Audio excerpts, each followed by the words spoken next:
dog looked like it wanted to kill me. People are prodding it, punching it, the dog wouldn't get off for anything. There was a lot of blood coming out. You knew that the dog had hit an artery. I'm just thinking, am I going to die here?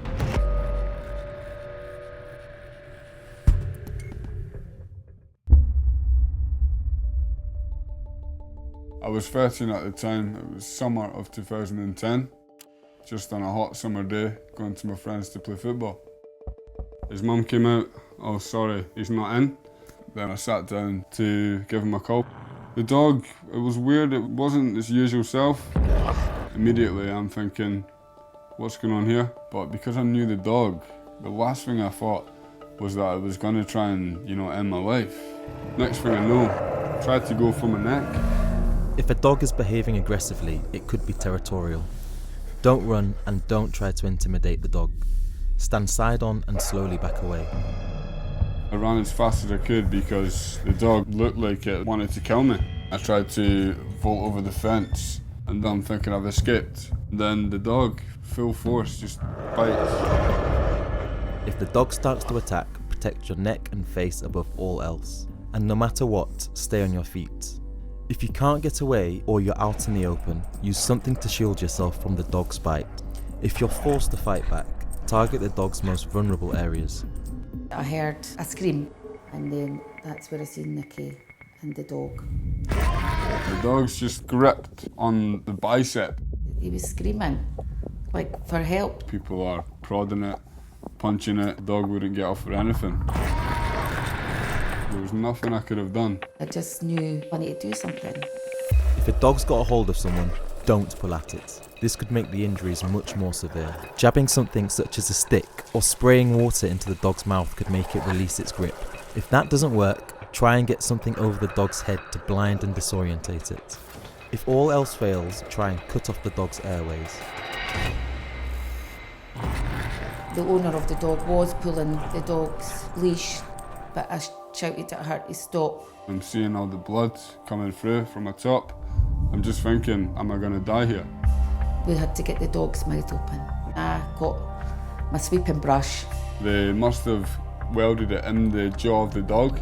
And we just kept banging it on the roof of the dog's mouth. It took around 5 minutes and eventually they were able to cause it that much pain that it just released me. He took a proper tear out of his arm. I was in serious shock and I actually saw part of my bicep on the ground. There was a lot of blood coming out. You knew that the dog had hit an artery or something like that. The dog has severed Nick's brachial artery, and without treatment, he could bleed to death in minutes. Raise the limb above the head to limit the blood flow, and apply firm and direct pressure to the wound. Don't loosen the pressure until the paramedics arrive. We wrapped a tea towel around the top of his arm here to stop the blood from coming out. I kept coming in and out of consciousness. The ambulance got there, they were driving over fields and everything, and then I just remember waking up in the hospital bed. When I got to the hospital, he was just lying there and his eyes were closed.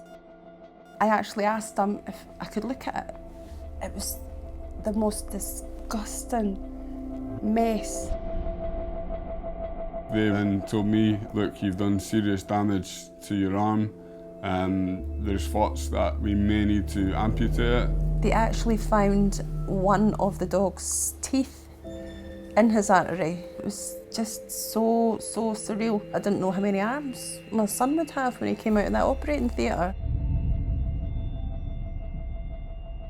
His bicep was not savable.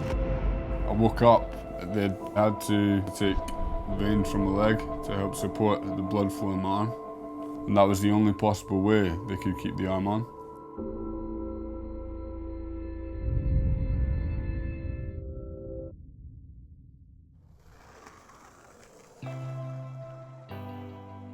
Sometimes I think about the other outcomes. Maybe the dog would have took my life. The women who helped, it's hard for me to really express how grateful I am. If it wasn't for them, ultimately, I wouldn't be here today. They literally had my son's life in their hands, and they just held on. I always get people staring at it, it's my scar, you know. It's what I have to live with now, but when I'm older, I can look back and think, I made it through this, you know, and it's made me stronger.